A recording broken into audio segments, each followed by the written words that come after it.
Nagluntad ang mainit nga pagbuluhanay sang tunga sa nanday Senator Raffy Tulfo kag Senator Pia Cayetano sa sesyon sang Senado.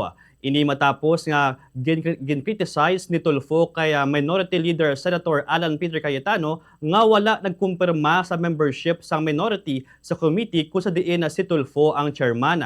Ginapahayag nga wala naghatag sang go signal si Senator Alan sa eleksyon sang minorya sa mga komitiba sa idalom sang chairmanship ni Tulfo. Wala si Senator Alan sa sesyon gani nagtindog sa iya utod ni sa Senator Pia nag-amo ang nagsabat. Suno kay Senator Pia, pwede man kuntani nga palapitan siya kaga pamangkuton kung may isyu nga gusto klarohon si Tulfo kay Senator Alan. Pahayag pa sini sa 19 sini ka tuig sa upper chamber, wala pa siya sa nakitaan nga amo ang klase sang paghambal sang senador. Yari pamatian ta ang naging pahayag ni Senator Raffy Tulfo kag Senator Pia Cayetano. Senator Tulfo, madali niyo naman akong tanungin, alam niyo naman kapatid ko si Alan, kung gusto niyo may iparating. Huwag na ho kayo magdrama ng mga pa-hostage. Hindi ho tayo ganito dito. And I certainly hope,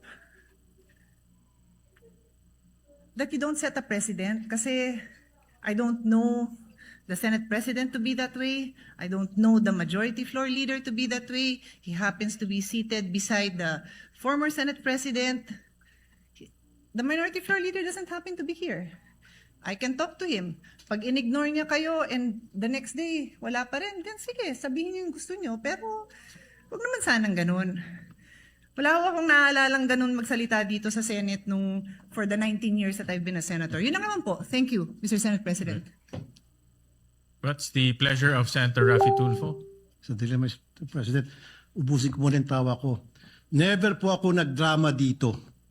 Simula nung ako'y maging senador, never ever po ako nagdrama rito. Halugugin niyo po yung mga post sa social media. Never niyo ako nakita nagdrama o ginamit to para mag-grandstanding. Alam niyo po yan. Alam na lahat ng tao rito. Sino ang nagdadrama? Tumingin muna kayo sa salamin bago kayo magsalita.